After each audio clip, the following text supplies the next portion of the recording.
नीटचे paper फुटले म्हणून सरकारनं परीक्षाच रद्द केली, ती पुन्हा घेतली, पुन्हा लाखो विद्यार्थी त्यात उतरले आणि त्यांनी खरोखरच मेहनत केलेली होती, त्यांना त्या परीक्षेत यशही मिळालं. आपल्या बारामतीची कुदळे 720 पैकी 710 मार्क मिळवून मुलींमध्ये पहिली आली. तिनंही 3 मेला झालेली पहिली नीटची परीक्षा दिली होती, जी पेपर फुटीनं रद्द ठरवली गेली. मग याचा धसका घेत आत्महत्या नाही केली, ती पुन्हा लढली, कामाला लागली, मेहनतीनं चमत्कार घडवून दाखवला, भारतात ती पहिली आली आहे मुलींमध्ये. त्या 22 कोवळ्या जीवांबद्दल मला प्रचंड सहानुभूती आहे, पण त्यांनी निवडलेला मार्ग चुकीचा होता हे आमच्या वैष्णवीनं सिद्ध केलेलं आहे, हे मान्य करा तुम्ही.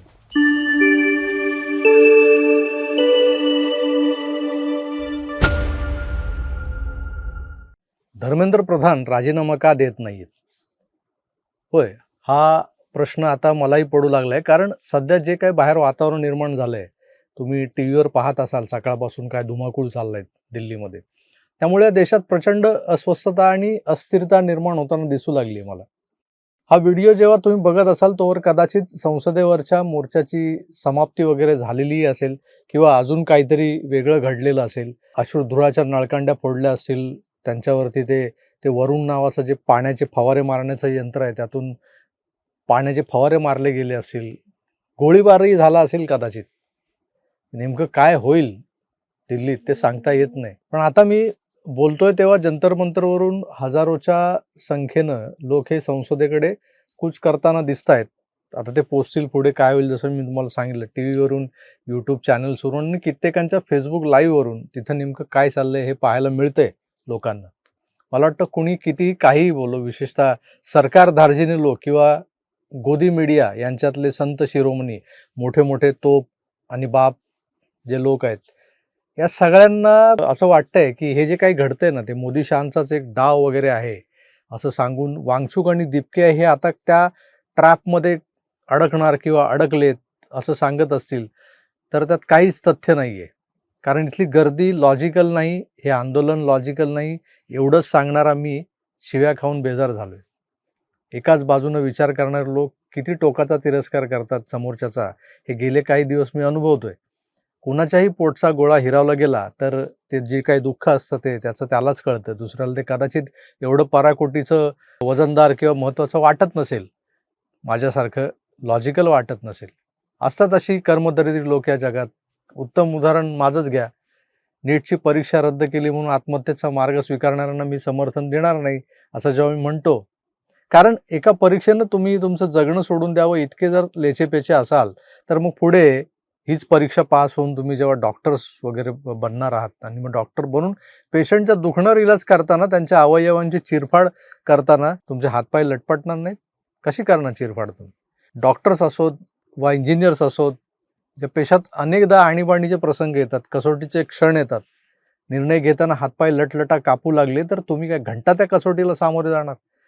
अशा कचकाऊ मनोवृत्तीच्या युवा पिढीनं एक पेपर फुटला म्हणून हाय खाल्ली, ही भारत देशाच्या रगरगात वाहणाऱ्या निडर लढवय्या डीएनएशी केलेली प्रतारणा आहे.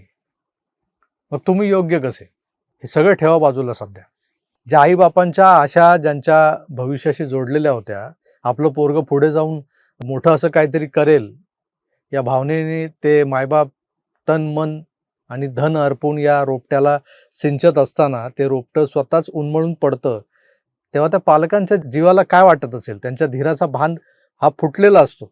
पण या आत्महत्यांना सरकारच जबाबदार आहे का? तो धर्मेंद्र प्रधान नावाचा जो मंत्री आहे तोच जबाबदार आहे का?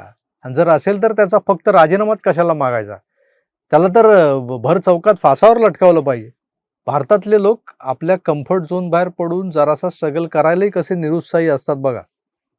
3 मे 2026ला ही नीटची परीक्षा झाली. पुढच्या काही दिवसात एक गोष्ट लक्षात आली की व्हॉट्सअप आणि टेलिग्राम चॅनल्सवरून नीटची मूळ प्रश्नपत्रिका जी होती ही गेस पेपर या नावाखाली लीक झाली होती. आता या प्रकारानं लाखो प्रामाणिक विद्यार्थ्यांच्या वर्षभराच्या तयारीवर अन्याय झाला असता. जे फुटलेला पेपर पाहून त्याची उत्तरं पाठ करून आलेले चोर चिलटे जे होते त्यांना पैकीच्या पैकी मार्क मिळाले असते, आणि हा अन्याय आहे. दुसरं म्हणजे पालकांना त्रास झालाय त्याचं काय? अनेकांनी महागड्या क्लासेसला टाकून पोरांवर प्रचंड आर्थिक गुंतवणूक केलेली होती, तर मोठ्या प्रमाणातल्या मध्यमवर्गीयांना हे जमलं नाही. त्यांनी पोरांना दिवस रात्र मेहनत करून अभ्यास करवला. त्यात नीटचे एक्झाम सेंटर्स हे काय घराजवळचे नसतात, तर त्यासाठी लोकांना पदरमोड करून 40-50 किलोमीटर्सवरच्या सेंटरला जावं लागलं होतं. एकंदर काय तर फक्त एक नीटची एक्झाम नव्हे तर त्यामागे काय काय जोडलं गेलेलं ते बघा. मुलांची मेहनत, आईबापांच्या डोक्याला शॉट लावणारी मानसिक, शारीरिक आणि आर्थिक विवंचना, त्याचबरोबर मुलांच्या भविष्याची काळजी. मूलतः आपली शिक्षण व्यवस्था ही कितपत वस्तुनिष्ठ आहे आणि त्यातल्या अभ्यासक्रमांसाठी अशा प्रवेश परीक्षा ज्या होतात, त्यात पेपर फुटीपासून खाजगी क्लासेसच्या पळवाटा किंवा शॉर्टकट्स वापरले जातात. आणि हे तेवढंच आश्चर्यजनक आहे. परदेशात का नाही विद्यार्थी आत्महत्या करत? हा प्रश्न विचारण्याआधी मला वाटतं असं विचारावं लागेल, की परदेशात असल्या परीक्षा घेतल्या जातातच का? आणि जात असतील तर त्याचे पेपर्स आपल्यासारखे फुटतात का? हे सगळं आपल्याकडेच का होतं? परदेशातल्या मुलांना, विद्यार्थ्यांना मानसिकदृष्ट्या आधीच त्यांचे आई-बाप सक्षम बनवत असतील का? कारण एक परीक्षा दिली, त्यासाठी मेहनत केली होती, त्या परीक्षेचा पेपर फुटला आणि परीक्षाच रद्द झाली. पण इथं करिअर संपलं. आयुष्यात आता पुन्हा संधीच नाही. जे होतं ते शेवटचं होतं आणि माझ्या आई-वडिलांच्या खिशातले सगळे पैसेही याच एका परीक्षेच्या निमित्तानं संपलेले आहेत. आम्ही भिकारी झालोय, रस्त्यावर आलोय. आता ते यापुढे माझ्यावर खर्च करू शकत नाही. मी यापुढे त्याच उमेदीनं नवी किंवा दुसरी एखादी परीक्षा देऊ शकत नाही. या मानसिकतेतून या पोरांनी आत्महत्या केल्या असतील, तर खरंच सांगायला जबाबदार नेमकं कोण आहे? आपल्या देशातलं शैक्षणिक वातावरण, ज्याला शुद्ध मराठीत आपण एज्युकेशनल एन्व्हायरमेंट म्हणतो, ते एन्व्हायरमेंट याला जबाबदार नाही आहे का? या विद्यार्थ्यांचे पालक स्वतःच जर अशा पेपर फुटीनं हतबल होऊन, चेहरा पाडून, किंबहुना काही घरात तर आपल्या पोरांसमोर अक्षरशः ढसढसा रडलेले आईबाप डोळ्यातून आसवं ढाळून जर आपली असहाय्यता जी आहे ती दर्शवत असतील, तर त्या कोवळ्या जीवांनी आपलं जीवनच संपवून टाकू असं जर ठरवलं, तर दोष कोणाला द्यायचा?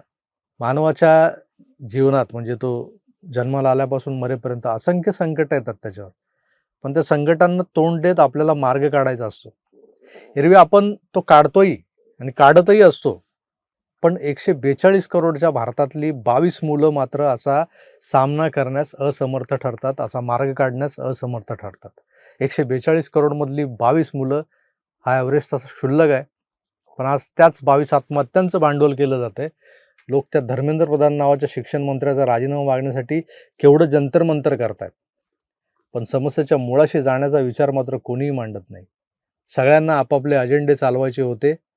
तो लेहवरून, लडाखवरून दिल्लीत आलेला सोनम वांगचुक खरंच धर्मेंद्र प्रधानांचा राजीनामा मागायला आलेला आणि यात राजीनाम्यासाठीच तो येऊन इथे उपोषणाला बसला होता. हा सोनम वांगचुक आणि त्याची पत्नी गीतांजली आंगमो हे दोघेही धर्मेंद्र प्रधानांना चांगले ओळखतात. मित्र वगैरे मी म्हणणार नाही, पण हे चांगले परिचित आहेत एकमेकांचे. यापूर्वी या धर्मेंद्र प्रधानांना जाऊन ते वेळोवेळी भेटले होते. त्यांच्याबरोबर त्यांनी काही जॉईंट व्हेंचर करण्याचं ठरवलं होतं. तेव्हा सरकारची तारीफ करणारे ट्विट केले होते त्यांनी.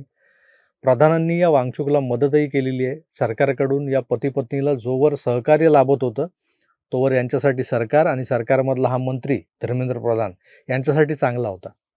आता जेव्हा या सोनम वांगचुकच्या NGOचं फॉरेन फंडिंग मोदींनी बंद करून टाकलं, त्या दिवसापासून हा वांगचुक पिसाळलाय. हा पर्सनल अजेंडा नाही तर काय हो? चीफ जस्टिस सूर्यकांत, काही RTI ॲक्टिव्हिस्ट किंवा जे RTI मास्टर असतात, डिग्री होल्डर वकील जे काही कामाचे नाहीत आणि उगाच सरकारी कामात अडथळे आणणारे जे काही लोक आहेत, त्यांच्याबरोबर एक रॅकेट बनवून टाईमपास करण्याचे जे काही उद्योग करत असतात आणि त्यातून बक्कळ पैसा कमवण्याची ज्यांना इच्छा असते, असं एक फार मोठं पॅरलल समांतर असं एक रॅकेट आहे. त्याला वैतागलेले जस्टिस सूर्यकांत म्हणाले होते, "साला तुम्ही तरुण आहात, शिकले सवरले आहात, तुमच्या डिग्रीचा वापर करायचा, योग्य ठिकाणी करा. हे काय नको ते धंदे करतायत." आणि हे नुसते धंदे नाहीत तर उगाच सरकारी कामात अडथळे आणण्याचे उद्योग. या अशा लोकांबद्दल बोलताना त्यांनी कॉकरोच हा शब्द वापरला. तर तो अभिजित दिपकेसारख्या आम आदमी पार्टीच्या सोशल मीडिया संयोजकानं बरोबर उचलला. स्वतःसकट त्यानं हा शब्द शिक्षित बेरोजगार युवा वर्गाला चिकटवून टाकला आणि त्यांना अपमानित करणाऱ्या चीफ जस्टिस सूर्यकांत यांना विलन बनवून टाकलं त्यांनी. हा कुठे होता? बोस्टनमध्ये. तिथे शिकत होता. शिकून तिकडे नोकरी मिळत नाही म्हटल्यावर, कारण प्रचंड त्याने त्याच्या आताच्या काही मुलाखतींमधून तो बोलून गेलाय, जे काही आहे ते. नोकरीच्या शोधात होता. नोकरी मिळत नाही म्हटल्यावर काय करायचं? या विवंचनेत असलेल्या या दीपकेनं रीतसर तो ध्रुव राठीचा एक पंटर आहे विजय दहिया, हा सौरव दास जो आम आदमी पार्टीचा सोशल मीडियामधलाच होता एकजण. अशा कल्पक सोशल मीडियावीरांना आपली आयडिया पास ऑन केली. त्यांनी मिळून प्लान करूनच नीटच्या या पेपर फुटीला निमित्त करून जंतर मंतर वेठीला धरलं. आणि नंतर जंतर मंतर परिसरातल्या झाडांवर मला अजेंडाजीवी आंदोलनजीवी घुबडं दिसू लागली. सामान्यांचा प्रतिसाद कमीच होता. मग या आंदोलनाला एक पोस्टर बॉय हवा होता, जो सोनम वांगचुक यांच्या रूपानं सापडला. तर पुढचं अजून काय सांगायचं पुढचे 21-22 दिवस. मोदी, शाह, धर्मेंद्र प्रधान हे लोक चुकीचे असतील तर त्यांना सरकारात बसण्याचा अजिबात नैतिक अधिकार नाही. 142 कोटीतले 22 जीव हा आकडा गणिताच्या भाषेत क्षुल्लक असेल, पण त्या 22 पोरांच्या आईबापांच्या पोटचा गोळा हिरावलाय. तो 142 कोटींच्या आकड्यानंही भरून येणार नाही. सरकार कोणाचंही असो, आपली ॲडमिनिस्ट्रेटिव्ह सिस्टीम जी आहे तीच फॉल्टी आहे. ती सुधारण्याकडे कोणाचंच लक्ष नाही. जो तो आपलं खरं करतोय, आपलंच घोडं दामटतोय. आज जे सत्तेत नाही आहेत त्या विरोधकांना स्वतःला सत्तेत यायचंय, पण या देशाला खरंच सुजलाम सुफलाम बनवायचंय ना, तर या अशा विषयांवरून तरुणांची माती भडकावणं त्यांनी बंद केलं पाहिजे. तुमच्याकडे नीटला पर्याय आहे का? जी काही शिक्षण व्यवस्था आहे त्यात ही नीटची एक्झाम आहे, तर त्या नीटच्या एक्झामऐवजी दुसरं काय करू शकता तुम्ही? असेल तर तो पुढे आणा तो पर्याय. ही बाबा आदमच्या काळातली शिक्षण व्यवस्था खरंच व्यवसायाभिमुख आहे का? करिअरच्या दृष्टीने योग्य आहे का? यावर विचार करा. प्रश्नपत्रिकांसोबतच्या उत्तरपत्रिकांवर गोळे आणि फुल्यांचं जे काही नक्षीकाम करायचंय, एवढंच करायचं काय आयुष्यभर? क्वेश्चन पेपर हे लॉजिकल कधी बनवले जाणार आहेत? सरकारला घेरायचं ना, मग विधायक मार्गांनी घेरा. राजकारणात कोणीही धुतल्या तांदळासारखं सापडणार नाहीये तुम्हाला. तुम्ही म्हणाल हा भाजपचा चाटुकार आहे. भाजपवालेही याला अपवाद नाही आहेत. आणि त्यात झाले काय, भाजप म्हणजे सर्वसमावेशक गंगा बनली आहे सध्या. सगळीकडची जी गटार आहेत ना, आता त्या गंगेत येऊन सामावत आहेत आणि त्यांनाही दर्जा मिळतोय गंगा जलाचा. गटाराच्या पाण्याला गंगा जलाचा दर्जा मिळतोय. त्यामुळे इथंही गटार गंगाच वाहते. पण भारतीय जनता सुज्ञ आहे. त्या सुज्ञतेची बूज राखत सत्सद विवेक बुद्धीनं कुठल्याही दमनकारी यंत्रणेला विरोध करा, तो यशस्वी होतो. नीटचे पेपर फुटले म्हणून सरकारनं परीक्षाच रद्द केली, ती पुन्हा घेतली, पुन्हा लाखो विद्यार्थी त्यात उतरले आणि त्यांनी खरोखरच मेहनत केलेली होती, त्यांना त्या परीक्षेत यशही मिळालं. आपल्या बारामतीची कुदळे 720 पैकी 710 मार्क मिळवून मुलींमध्ये पहिली आली. तिनंही 3 मेला झालेली पहिली नीटची परीक्षा दिली होती, जी पेपर फुटीनं रद्द ठरवली गेली होती. मग नाही याचा धसका घेत आत्महत्या नाही केली, ती पुन्हा लढली, कामाला लागली, मेहनतीनं चमत्कार घडवून दाखवला. भारतात ती पहिली आली आहे मुलींमध्ये. त्या 22 कोवळ्या जीवांबद्दल मला प्रचंड सहानुभूती आहे, पण त्यांनी निवडलेला मार्ग चुकीचा होता हे आमच्या वैष्णवीनं सिद्ध केलेलं आहे. हे मान्य करा तुम्ही.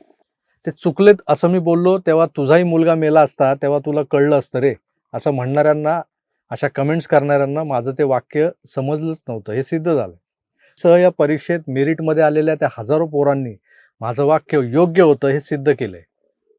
पण हे सगळ्यांनाही समजणार, कारण जंतर मंतरवर जे काही चाललं होतं ते पाहून व्यक्त होताना शोक बेहराईशी यांचा एक शेर अगदी इथं चपखल बसतो.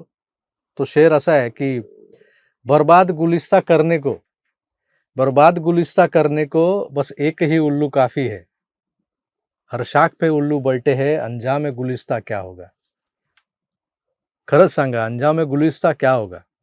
जे काही चाललंय आज देशामध्ये त्याचा परिणाम नेमका काय होणार, त्याची परिणिती काय होणार, त्याची समाप्ती कशाने होणार आहे. म्हणून मला प्रश्न विचारावा वाटतो, हे धर्मेंद्र प्रधान जे कोणी आहेत ना, ते राजीनामा का देत नाहीत?